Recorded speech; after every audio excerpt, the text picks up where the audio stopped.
اللهم صل على سيدنا محمد يا رب صل وسلم دائما أبدا على حبيبك. وَإِلَى مَدْيَنَ أَخَاهُمْ شُعَيْبًا، اللہ فرماتے ہیں ہم نے مدین کی طرف اسی قوم کے پیغمبر، اخا کا مطلب انہی کے بھائی، یعنی اسی قوم کے ایک فرد شعیب علیہ السلام کو بھیجا. قال یا قوم اعبدوا اللہ، انہوں نے بھی یہی کہا میری قوم کس کی عبادت کرو؟ اللہ کی. ساری قوموں کا ایک ہی ہیڈک، ایک ہی مسئلہ. کچھ وقت کے بعد اس قوم میں کیا آتا ہے؟ شرک. شیطان بھی وہ گناہ کرواتا ہے جس کے بخشش کا چانس ہے ہی نہیں. پھر وہ شرک کی طرف شروع ہو گئے. ما لکم من الہ غیرہ، اللہ کے سوا کوئی پکار کے لائق نہیں ہے. ولا تنقصوا المکیال والمیزان، ناپ تول میں کمی مت کیا کرو. اس قوم کی ایک الگ سے برائی یہ بھی تھی کہ یہ لوگ ناپ تول میں ڈنڈی مارا کرتے تھے. جب پیسے لیتے نا تو پورے درہم اور چاندی کے سکے گن کے لیتے تھے، لیکن ہر ایک نے ترازو کے باٹ جو ہے نا ان میں گڑبڑ کی ہوئی تھی. ترازو کے باٹوں میں کیا تھی؟ گڑبڑ، جس کو آج کل کہتے ہیں نا چونا لگا دیا، کسٹمر کو بیوقوف بنا دیا. تو یہ ان کے تاجروں میں یہ بیماری عام ہو گئی تھی، اس کو کمال سمجھا جاتا تھا. آج بھی بہت سے علاقوں میں 2 نمبری کو کیا سمجھا جاتا ہے؟ کمال. بعض علاقے ایسے ہیں وہاں آپ جائیں، آپ مسافر ہونا، آپ ایڈریس پوچھیں تو غلط ایڈریس بتائیں گے اور اس پہ ہنستے ہیں پھر بعد میں کہ دیکھو ہم نے اس کو بیوقوف بنا دیا، وہ بیچارہ گھومتا رہے گا. بعض علاقے ایسے ہیں آپ وہاں جائیں وہ ان کو اندازہ ہو جاتا ہے آپ کی زبان سے کہ کسی دوسرے علاقے سے آیا یہ. تو ٹیکسی والے کو آپ کہیں کہ میں نے فلاں ہوٹل پہ جانا ہے، فلاں جگہ جانا ہے، تو وہ بہت لمبا چکر گھما کے لے کے جائے گا اور بل بنا دے گا ٹھیک ٹھاک. اب تو گوگل میپ وغیرہ سے یہ فراڈ تھوڑا مشکل ہو گیا ہے، لیکن پہلے بہت ہوتا تھا. اور ہوٹل والوں سے بھی ٹیکسی والے نے سیٹنگ کی ہوتی ہے کہ کوئی مسافر آئے تو میرے پاس لے کر آنا، تمہارا اس کا اتنا کمیشن ہوگا اور مسافر کو نچوڑنا پھر میرا کام. یہ سب وہ حرام کاریاں ہیں جن کی طرف اس صورت میں سورہ ہود میں اشارہ کیا گیا ہے. کس کو؟ کسٹمر کو بیوقوف بنانا. تو کسٹمر کو یا انسانوں کو کسی بھی طرح سے بیوقوف بنایا جائے گا، ان کو نقصان پہنچایا جائے گا، یہ چیز اللہ کے غضب کو دعوت دیتی ہے. بہت غصہ آتا ہے اللہ کو کہ تمہارے ساتھ کوئی اگر ایسا کرے تو تمہیں غصہ آئے گا کہ نہیں آئے گا. اور ایک تو جرم، اوپر سے اس کو کمال سمجھتے ہیں، یعنی چوری اور اوپر سے سینہ زوری. تو بہت ہے، آپ بعض علاقوں میں جائیں وہاں کے تو مشہور ہیں ٹھگ، ہر آدمی دوسرے کو بیوقوف بنا رہا ہے. اب آپ یہ جو ٹریول ایجنسیاں ہیں نا جو حج اور عمرے پہ لے کے جاتی ہیں، زیادہ تر کی بات کر رہا ہوں، آپ کو یہاں سرخاب کے پر دکھائیں گے، یہ ملے گا، یہ ملے گا، یہ ملے گا.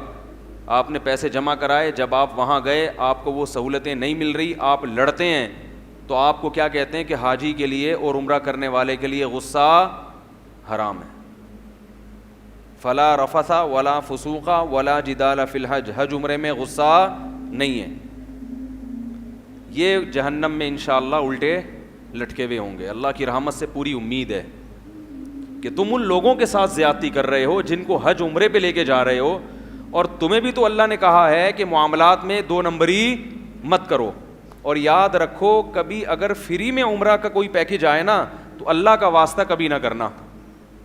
قرآن دازی میں نام آ جاتا ہے نا فری میں، وہ کبھی وہ فری نہیں ہوتا. یہاں بھی حرام خور جھوٹ بولتے ہیں. میرا نام آ چکا ہے ایک دفعہ فری میں، تو ٹھیک ٹھاک میرا خرچہ ہو گیا تھا، ٹھیک ٹھاک. لچوڑتے ہی رہتے ہیں، اتنے پیسے رہ گئے، اتنے پیسے. بھائی فری کس بات کا ہے؟ اصل میں وہ تو بس یہ چیز فری تھی. تو کمبختوں پہلے بتاتے نا یہ چیز فری تھی، اس پہ فری کا لیبل کیوں لگایا آپ نے؟ یہ سب حرام خوریاں ہیں. کسی کا مال اس کی مکمل طیب خاطر کے بغیر آپ کے لیے لینا جائز، بولو بھائی، نہیں ہے. کلیئر بات کیوں نہیں کرتے بھائی؟ بھائی فری کا عمرہ ہے لیکن اتنا خرچہ ہوگا صرف یہ چیز فری ہے، پہلے بتا دو. یہ بھی گھٹیا طریقہ ہے. 499.99 روپے کی ہے یہ چیز, لکھا ہوتا ہے نا جگہ جگہ. یہ پنکھا 4,999 اشاریہ کے بعد 99 چھوٹا سا ڈالا ہوا ہوگا, کیونکہ 5,000 کا لفظ ایک دم انسان کو کیا لگتا ہے, بڑا لگتا ہے نا, تو کہتے ہیں 5,000 سے کم. یہ نفسیات ہے نا, یہ سب گھٹیا طریقے ہیں پیسے کمانے کے. بھائی 4,999.99 کا کیا تک بنتا ہے, 5,000 لکھ دو سیدھا سیدھا. یہ سب کیا طریقے ہیں لوگوں کو دکان کی طرف گھسیٹنے کے؟ بولو نا بھائی, گھٹیا طریقے ہیں, غیر اخلاقی طریقے ہیں. ایک نفسیاتی طور پر اس کو متاثر کرنا. رزق دینے والی ذات کس کی ہے؟ اللہ کی. آپ کاروبار کریں استغنا کے ساتھ, آپ لا کے مارکیٹ میں چیز رکھیں, بھائی اتنے کی چیز ہے, ٹھیک ہے, بارگیننگ کر کے آپ کوشش کریں کہ قیمت بڑھائیں, وہ کوشش کرے گا قیمت کم کرے گا. یہ تو ہوتا ہے تجارت میں. لیکن اس کے علاوہ جو غیر اخلاقی طریقے, غیر اخلاقی گھٹیا طریقے, یہ اللہ کو پسند نہیں ہیں. ٹیکسی والا وہ الو بنانے کے چکر میں لگا ہوا ہے, رکشے والا وہ الو بنانے کے چکر میں لگا ہوا ہے. آپ جاؤ نا کسی دکان کے پاس, دکان پہ کچھ پھل ول خریدو, کچھ خریدو, تو وہ آپ کے لیے اتنا ریٹ ہے. ابھی کل میں کچھ خریدنے گیا تھا, پتہ نہیں میں کیا خرید رہا تھا, میرے ذہن سے نکل گیا. میں گیا ہوں تو وہ, حالانکہ میں پہلی دفعہ گیا ہوں اس دکان پہ, تو کیا کہہ رہے, آپ ہمارے پرانے کسٹمر ہیں, میں آپ کو 2 نمبر چیز خام خمیں, میں آپ کو 2 نمبر چیز نہیں دوں. اور یہ بھی ہے, یہ سستا والا ہے, یہ مہنگا والا ہے. وہ نیا آدمی ہوتا ہے اس کو تو میں یہ پکڑا دیتا ہوں, لیکن چونکہ مجھے پتہ ہے آپ نے بار بار آنا ہے تو یہ لے لو. بعض دفعہ اس میں دکاندار صحیح بھی کہہ رہا ہوتا ہے, لیکن اکثر اوقات وہ بیوقوف بنا رہا ہوتا ہے. ایک صاحب مجھے کہنے لگے, یہ جو ہے نا کیا کہتے ہیں, یہ ایک زعفران, یہ بڑی زبردست چیز ہے صحت کے لیے. زعفران, بھٹے کے جو بال ہیں نا اس کی طرح کی ہوتی ہے. ایک صاحب کہنے لگے, مارکیٹ میں گیا, 2 نمبر زعفران مہنگی دے رہا تھا اور 1 نمبر سستی, تاکہ کسٹمر 2 نمبر زیادہ خریدے. اس کو پتا ہوتا ہے کہ اس کسٹمر کو کیسے الو بنایا جائے گا, اس گاہک کو کیسے الو. اس کو بتایا کہ یہ بھی ہے یہ بھی ہے. 2 نمبر پہ مارجن آف پروفٹ چونکہ زیادہ ہے, لہذا اس کی قیمت زیادہ رکھی ہے, کیونکہ جو زعفران کھانے والے لوگ ہیں اکثر مالدار ہی ہوتے ہیں, وہ پھر کم قیمت یا زیادہ قیمت نہیں دیکھتے. تو اس کو بیوقوف کیسے بنا رہا ہے کہ جو 2 نمبر ہے نا اس کو کیا کر رہا ہے, مہنگا کر کے بیچ رہا ہے. اب لوگ دھڑا دھڑ وہاں سے خریدنے, دھڑا دھڑ خریدنے کہ ماشاء اللہ بھائی مہنگی چیز لے کر آ رہے ہیں. تو یہ سب ہمارے معاشرے میں ہول سیل کے حساب سے ہو رہا ہے. تو قرآن میں اس پر بڑی شدید وعید ہے, بڑی شدید وعید ہے. وَيْلٌ لِّلْمُطَفِّفِينَ الَّذِينَ إِذَا اكْتَالُوا عَلَى النَّاسِ يَسْتَوْفُونَ وَإِذَا كَالُوهُمْ أَوْ وَزَنُوهُمْ يُخْسِرُونَ أَلَا يَظُنُّ أُولَٰئِكَ أَنَّهُمْ مَبْعُوثُونَ. فرمائے یہ لوگ جو تجارت میں, خرید و فروخت میں لوگوں کے ساتھ دھوکہ کرتے ہیں, ان کو علم نہیں ہے کہ ایک دن قیامت کا آنے والا ہے, جس دن ان سب نے اللہ کے سامنے کھڑے ہو کر حساب دینا ہے. تم یہ سمجھ رہے ہو عدالت میں کوئی کیس نہیں بن سکتا, ان عدالتوں کی اس کے مقابلے میں کوئی اوقات نہیں ہے. یہ تو کچھ بھی نہیں ہے, یہ تو تھوڑا بہت معاشرے کو کنٹرول کرنے کے لیے ہیں. یہ یہاں تو جج خود لٹکے ہوئے ہوں گے قیامت کے دن ان عدالتوں کے. یہاں تو سب سے زیادہ آخرت کی جو عدالت ہوگی اس میں سب سے زیادہ وکیل لٹکے ہوئے ہوں گے کہ نہیں ہوں گے, جن کا کام ہی لوگوں کو انصاف دلانا تھا. تو ان عدالتوں کی کوئی ویلیو ہے؟ بولو بھائی. جس عدالت میں قیامت کے دن, جس عدالت میں انصاف دلانے والے وکیل سب سے زیادہ قیامت کے دن لٹکے ہوئے ہوں گے, وہ سارے وکیل نہیں ہوتے, زیادہ تر کی بات کر رہا ہوں. اقبال نے کہا تھا نا, پیدا ہوا وکیل تو شیطان نے کہا لو آج میں بھی صاحب اولاد ہو گیا, اللہ نے مجھے بھی ایک بچہ دے دیا, اب مجھے لوگوں کو بہکانے کی ضرورت نہیں ہے. تو ان عدالتوں میں آپ یہ سمجھتے ہو کہ ہم چونکہ یہاں سے بچتے ہیں تو کوئی ایسی بات نہیں ہے. تو بھائی اللہ کی نظر میں ان عدالتوں کی کوئی اوقات نہیں ہے. یہ ہے, اس کی اہمیت ہے, آخرت کے مقابلے میں اس کی کوئی اوقات نہیں ہے. یہ تو تھوڑا بہت معاشرے کو کنٹرول کرنے کے لیے ہلکا پھلکا. اصل عدالت تو جو خدا ہے, جو مالک الملک ہے, وہ عدالت قائم کرے گا.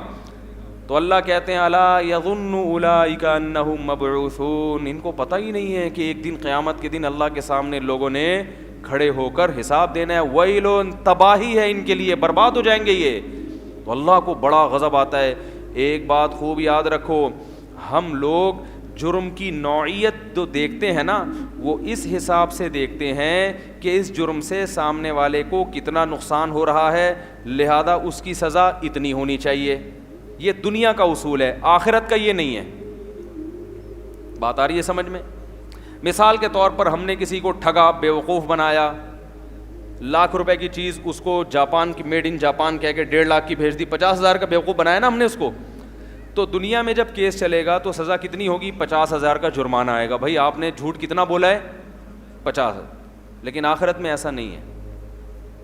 آخرت میں ایسا, اللہ تعالیٰ کے ہاں جو کیس چلے گا وہ کسی اور حساب سے چلے گا کہ تو نے کسی کو دھوکہ کیوں دیا. وہ میری مخلوق, وہ میرا بندہ, اور تو بھی اس دنیا میں غلام ہے, تو اس بات کا پابند تھا کہ میرے احکام کو فالو کرتا. جب میں نے تجھے منع کیا کہ دھوکہ دینا حرام ہے, تو نے اس کی نافرمانی کر کے کس کی توہین کی ہے؟ اللہ کے دین کی, اللہ کے حکم کی توہین کی ہے. تو قیامت کے دن جو کیس چلے گا وہ اللہ کے احکام کو فالو نہ کرنا, اس حکم کی دھجیاں اڑانا, اس کے حساب سے کیس چلے گا. اور یہ جرم کوئی معمولی جرم نہیں ہے, لہذا اس پر اللہ نے جہنم کی آگ رکھی ہے.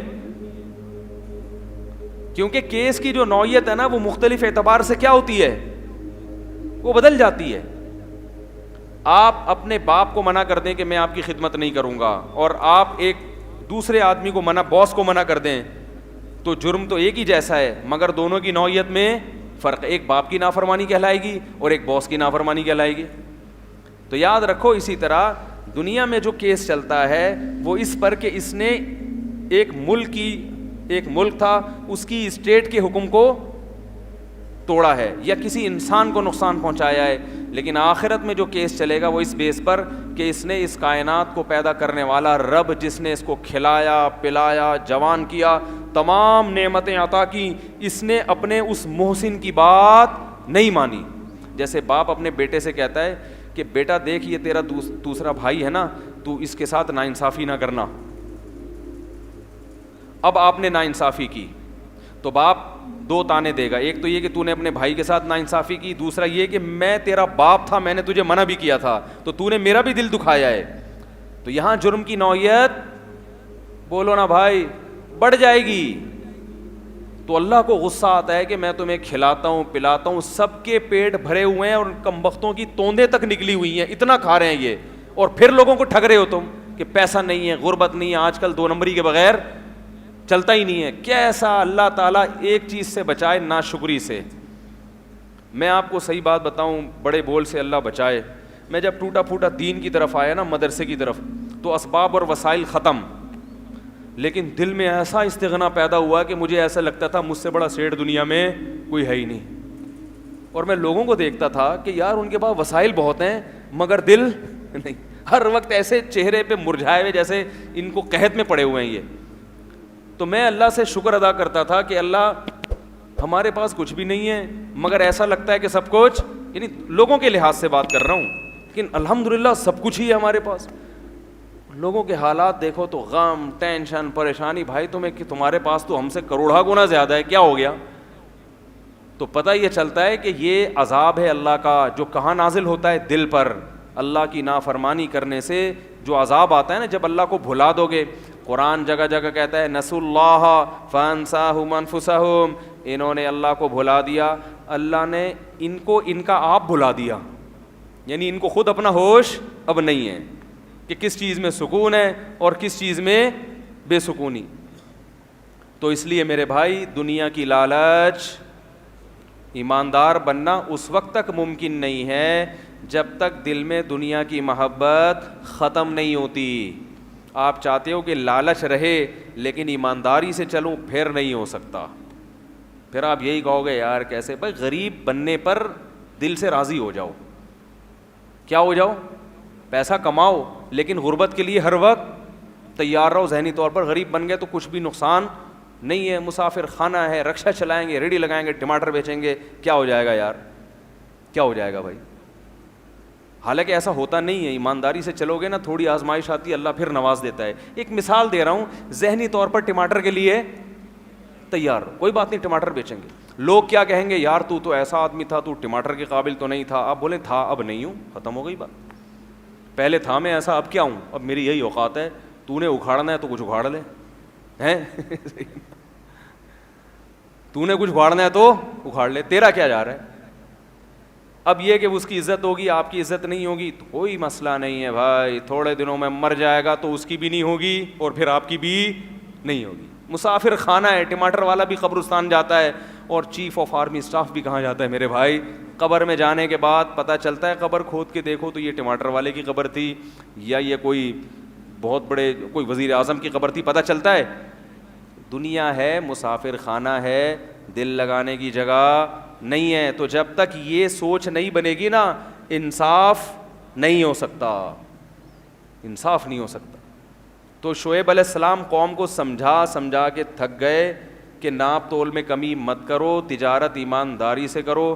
قوم کی سمجھ میں بات نہیں آ رہی. تو ہم ذرا مکالمہ پڑھتے ہیں, کیا شعیب علیہ السلام نے کہا, قوم نے جواب میں کیا کہا. اللہ کو کیسا وہ منظر اچھا لگا شعیب علیہ السلام کا. ہزاروں سال پہلے کے واقعات اللہ ہمیں جو کتاب دے رہے ہیں نا, اس میں ہمیں سنا رہے ہیں. حالانکہ قصہ پرانا ہو گیا, یہ قصہ کیا ہو گیا؟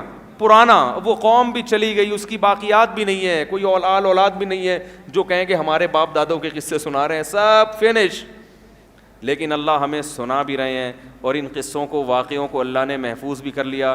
رمضان میں دہرائی بھی ہوتی ہے, اور قیامت تک اللہ یہ واقعات ہمیں سناتا رہے گا, بتاتا رہے گا کہ میں نے حجت تام کر لی ہے, تمہاری مرضی, 2 نمبری کرو یا لوٹ کھسوٹ میں لگے رہو, اسٹیل ملیں بنا لو, 5-5 ارب لے کے بھاگ جاؤ یہاں سے.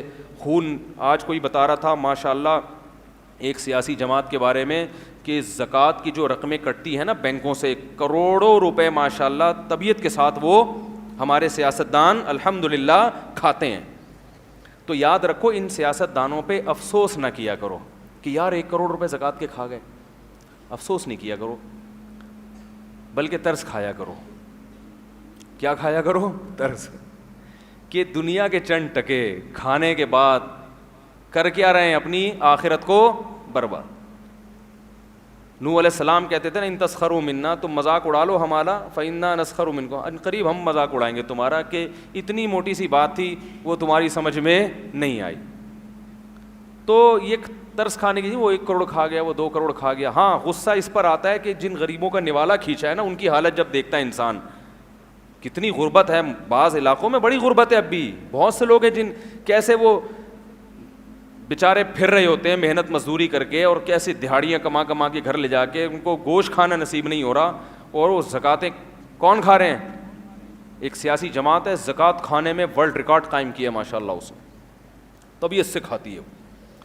تو اللہ تعالیٰ نے شعیب علیہ السلام کا واقعہ بیان کیا. وَإِلَىٰ مَدْيَنَ أَخَاهُمْ شُعَيْبًا قَالَ يَا قَوْمِ اعْبُدُوا اللَّهَ مَا لَكُم مِّنْ إِلَٰهٍ غَيْرُهُ وَلَا تَنْقُصُوا الْمِكْيَالَ وَالْمِيزَانَ. کیل اور وزن میں کمی. کیل کہتے ہیں ایسے کر کے ناپنا, جیسے بالش سے یا گز یا فٹ وغیرہ کے ذریعے ناپنا, اور وزن کا مطلب تول کے. انی اراکم بخیر, میں تمہیں اچھی کنڈیشن میں دیکھتا ہوں. کوئی قحط پڑا ہوا ہو نا, پیٹ کمر سے چپک گیا, کھانے کو نہیں مل رہا, بھوک سے مر رہا ہے, تو پھر شریعت نے چوری کی بھی اجازت دی ہے موت سے بچنے کے لیے, سمجھ رہے ہیں. لیکن وہاں بھی کہا ہے کہ چوری کر کے کھا لو, جب پیٹ بھر جائے نا پھر کما کے جس کی چوری کی ہے اس کو پیسے واپس کر دو. وہاں بھی ہڑپ کرنے کی اجازت. فقہاء نے مسئلہ بیان کیا ہے کہ ایک آدمی بھوک سے نڈال ہو گیا, اور اس کے پاس اب اس کو خطرہ ہے کہ میں بیمار نہ ہو جاؤں, اتنی بھوک ہے, تو وہ جائے 2 پراٹھے اٹھا کے لے آئے, کھا لے کسی سے بھی ہوٹل سے یا کسی سے بھی, جان بچائے اپنی نا. لیکن پھر کیا کرے, ڈائری میں لکھ لے کہ اس ہوٹل کے 2 پراٹھوں کے پیسے میں نے دینے ہیں. زندگی میں دے سکا تو زندگی میں, ورنہ وصیت کر کے جائے. تو یہاں بھی موت سے بچنے کے لیے جو چوری کی اجازت دی ہے تو اس میں بھی اللہ نے حکم دیا ہے کہ وہ بھی آپ کو واپس کرنا پڑے گا. آپ یہ نہیں کہہ سکتے چونکہ ایکچولی میں چونکہ مجبور ہوں لہذا میرے لیے حلال ہے. حلال اس مجبوری میں، مجبوری کی حد تک تو حلال ہوگا، اتنی سخت مجبوری میں، لیکن اس کے پیسے بھی آپ کو لوٹانے پڑیں گے. کسی کا مال ناحق طریقے سے آپ نہیں کھا سکتے. تو یا شعیب علیہ السلام نے کہا وَإِنِّي أَخَافُ عَلَيْكُمْ عَذَابَ يَوْمٍ مُحِيطٍ، ایسا عذاب جو تمہیں گھیر لے مجھے اس کا ڈر ہے. وَلَا تَبْخَسُوا النَّاسَ أَشْيَاءَهُمْ وَلَا تَعْثَوْا فِي الْأَرْضِ مُفْسِدِينَ بَقِيَّةُ اللَّهِ خَيْرٌ لَكُمْ، حلال طریقے سے کماؤ، جتنا بچ جائے وہ تمہارے لیے بہتر ہے. قالوا یا شعیب اصلاتک تأمرک ان نترک ما یعبد آباؤنا، کیسی عجیب آیت ہے. اے شعیب تیری نماز تجھے اس بات کا حکم دیتی ہے کہ ہم اپنے باپ دادا کے دین کو چھوڑ دیں، وَأَن نَفْعَلَ فِي أَمْوَالِنَا مَا نَشَاءُ، یا ہم تجھ سے پوچھ کے بزنس کیا کریں. بہت مشکل ہے سمجھانا بھائی، کیسے عجیب الفاظ ہیں یا نہیں ہیں. اے شعیب تو نماز پڑھتا ہے، روزے رکھتا ہے، مسجد میں عبادت کرتا ہے، ہمیں بہت اچھا لگتا ہے، کیا کر یہ کام، لیکن نماز کا مطلب یہ تو نہیں ہے کہ ہمارے بزنس میں بھی تو دخل اندازی شروع کر دے. کیا ہو گیا بھائی؟ یہی تانے آج کل مولویوں کو دیے جاتے کہ نہیں دیے جاتے؟ بھائی یہ مولانا لوگ ہیں، یہ تبلیغ میں نکلیں، یہ بچے کے کان میں اذان دیں، یہ کسی کی ختنے کی تقریب میں جائیں، یہ کسی کی قرآن خوانی میں جائیں، مردے کو نہلانا ہو وہاں جائیں، کسی کا نکاح پڑھانا ہو، ٹھیک ہے بھائی بہت اچھی بات ہے، علماء سے یہ کام کروانے چاہیے، لیکن یہ ہمیں بتائیں گے کہ تجارت ملک میں کیسے ہونی چاہیے ہیں؟ یہ ہمیں سمجھائیں گے؟ یہ مولوی ہمیں سمجھائیں گے؟ یہ ہمیں سمجھائیں گے کہ سیاست کیسے ہونی چاہیے؟ ان کو تو انگلش نہیں آتی. وہ تو شکر ہے اس زمانے میں انگلش تھی نہیں، ورنہ شعیب علیہ السلام کو میں بار بار بتا دوں انگلش کے ہم خلاف نہیں ہے، بہت ضروری زبان ہے، سیکھیں، مگر یہ کوئی سیدھے راستے کا معیار نہیں ہے. یہ کوئی معیار نہیں ہے کہ جس کو یہ آتی ہو وہ سیدھا راستہ بتائے گا، وہ جنت میں جائے گا، جس کو نہیں آتی وہ آپ کو غلط گائیڈ کرے گا. ایسا نہیں ہے. گائیڈنس سیدھا راستہ یہ عربی میں نازل ہوا ہے، یہ انگلش میں نازل نہیں ہوا. اگر انگلش میں نازل ہوا ہوتا تو انگریز سیدھے راستے پر ہوتے، وہ زنا نہ کرتے، وہ ابا اماں کو گھروں میں رکھتے، سمجھ رہے ہیں، وہ 5 وقت کی نماز پڑھتے، وہ اللہ کو مانتے، وہ جنت جہنم پہ یقین رکھتے، وہ شراب نہ پیتے، وہ توحید پرست ہوتے.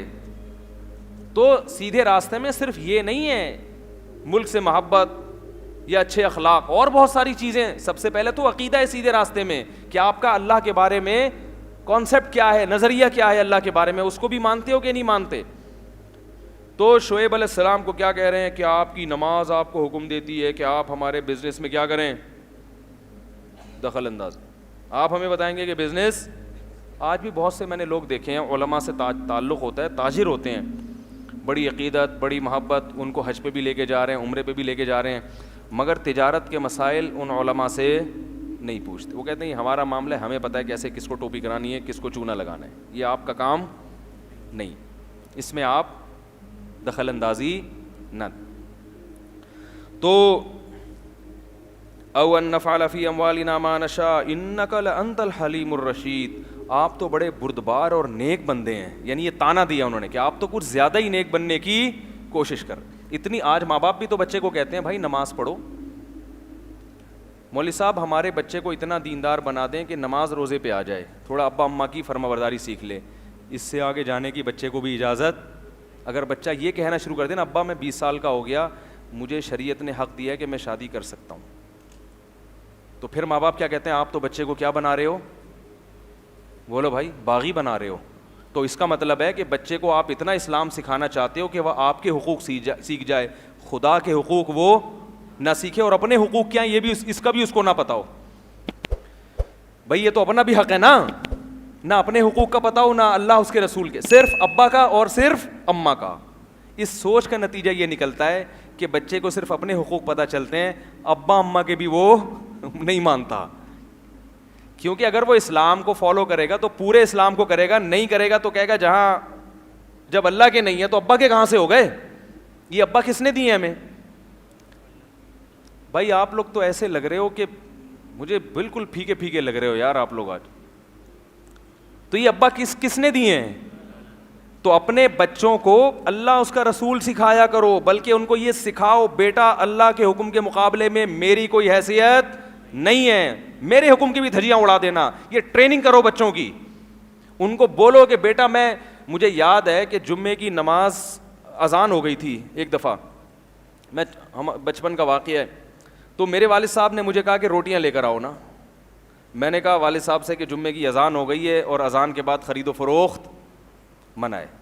حالانکہ والد صاحب کو بھوک بھی لگ رہی تھی, تھوڑا سا وقتی طور پہ ناراض ہوئے, لیکن پھر الحمدللہ خوش ہوئے. وہ پھر انہوں نے دوبارہ نہیں مجھے کہا, ان کی توجہ نہیں تھی نا اس طرف. تو میں نے کہا بھائی جمعے کی اذان کے بعد خرید و فروخت کیا ہے. اب اگر وہ فورس کرتے, میں باپ ہو کے تو میں کہہ رہا ہوں ہاں, تو میرے دل سے کیا ہوتا, باپ کی عظمت نکلتی کہ نہیں نکلتی؟ 2 تھپڑ لگاتے, ڈنڈے سے کوٹتے, ہم چلے جاتے. دل میں ایک آتا کہ یار پھر نہ باپ مانتا ہے انسان, نہ اللہ کو مانتا ہے. تو والدین آج خود اولاد کو باغی بناتے ہیں. بھائی ان کو سکھاؤ کہ بیٹا اللہ پہلے دیکھو, اللہ کو مان لیا نا تو خدا کی قسم وہ تمہاری ایسی خدمت کرے گا جس کا تم تصور بھی نہیں کر سکتے. کیونکہ اللہ نے کہا ہے کہ میرے بعد سب سے پہلے کون ہے, باپ اور ماں, بیوی بچے بعد میں تمہارے والدین پہلے. اور ان کو خوش کیے بغیر تم جنت میں نہیں جا سکتے, ان کو ناراض کر کے تم جنت میں نہیں جا سکتے. تو لولا رحتک لرجمناک قال یا قوم ارہطی اعز علیکم من اللہ.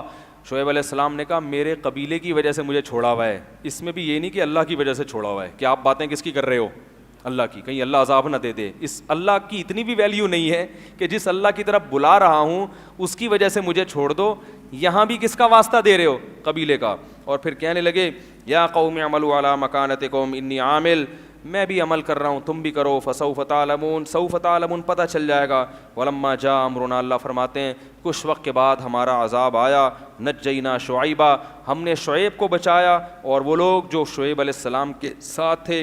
واخذت الذین ظلموا الصیحہ, ظالموں کو ایک زوردار آواز نے پکڑا ہے. فاصبحوا فی دیارہم جاثمین, اور وہ اوندھے اپنے گھروں کے اندر پڑے ہوئے تھے. کأن لم یغنوا فیہا, ایسے ہو گئے جیسے کبھی دنیا میں پیدا ہوئے ہی نہیں تھے. ایسا نشان ختم کیا. الا بعدا لمدین, اللہ اب ہمیں کہہ رہے ہیں خبردار سنو قوم مدین پر اللہ کی لعنت. کما بعدت ثمود, جیسے قوم سمود پر اللہ کی لعنت ہوئی تھی. اللہ فرماتے ہیں ان پر بھی کیا ہوئی, اللہ کی لعنت. سنو لوگو, کیسے عجیب انداز ہے اللہ تعالیٰ کا. الا اے لوگو سنو, قوم سمود بھی ایسے برباد ہوئی, قوم مدین بھی ایسے برباد ہوئی جیسے قوم سمود. تو بھائی ہمیں اپنی جان پہ ترس کھانے کی ضرورت ہے. یہ نبی کی دعا ہے کہ اس امت کو اجتماعی عذاب سے ہلاک نہیں کیا جائے گا, کیونکہ نبی کے بعد کوئی دوسرا نبی نہیں آئے گا. اس لیے اللہ نے اس امت کو گمراہی پہ جمع ہونے سے بچا لیا. لیکن انفرادی عذاب آئیں گے. سب سے بڑا انفرادی عذاب ہے بے سکونی کا. سب کچھ ہے مگر سکون نہیں ہے, کیونکہ اپنی مرضی کی زندگی گزارنا چاہتے ہو نا. اللہ کہتا ہے جب اپنی مرضی کی گزار لائے تو پھر ٹھیک ہے. جیسے آپ کسی ڈاکٹر کے پاس آئیں, ڈاکٹر نے آپ کو دوا دی, یہ پیناڈول 2 گولی صبح, یہ آگمنٹن 24 گھنٹے میں 1 دفعہ. اب آپ ڈاکٹر سے بحث کر رہے ہیں, ڈاکٹر صاحب مجھے آپ یہ اینٹی بایوٹک 500 mg کی کیوں دے رہے ہیں, 250 کی دے دیں, اور یہ والی کیوں دے رہے ہیں, وہ والی کیوں. آپ زیادہ بحث کریں گے تو ڈاکٹر کہے گا تو خود کر لے بھائی علاج اپنا جا کے, ہیں ٹھیک کہے گا نا, تو ایسا کر یہاں سے جا, تو جو تجھے سمجھ میں آتا ہے نا میڈیکل سے وہ دوائیں لے لے. تو کیا خیال ہے پھر ٹھیک ہو جاؤ گے اور بیمار ہو جاؤ گے. تو اللہ بھی یہ کہتے ہیں کہ بھائی تجھے سکون چاہیے ہے, بھائی تجھے اطمینان کی زندگی چاہیے, پاکیزہ زندگی چاہیے, تو میں کہہ رہا ہوں اس طریقے سے ملے گی یہ زندگی. آپ کہہ رہے ہیں نہیں بھائی یہ والا طریقہ نہیں, میں اخپل طریقے سے, وہ پشتو کا لفظ ہے نا اخپل, میں اخپل طریقے سے کیا کروں گا, زندگی گزاروں گا. اللہ کہتے ہیں پھر گزار لے. پھر کیا کرے گا, خودکشیاں کرے گا, ڈپریشن کا مریض بنے گا, گھروں میں توڑ پھوڑ کرے گا. ہاں وہ کہتے ہیں نا میٹر گھوم جاتا ہے میرا بات بات پہ, اسٹریس میں, ڈپریشن میں, اور ایک خوش زندگی ہے ہی نہیں. زندگی سے سکون اور خوشیاں, سب کچھ ہو کے بھی بے سکونی. کمال تو یہ ہے سب کچھ ہو کے بھی کیا ہے, بے سکونی ہے.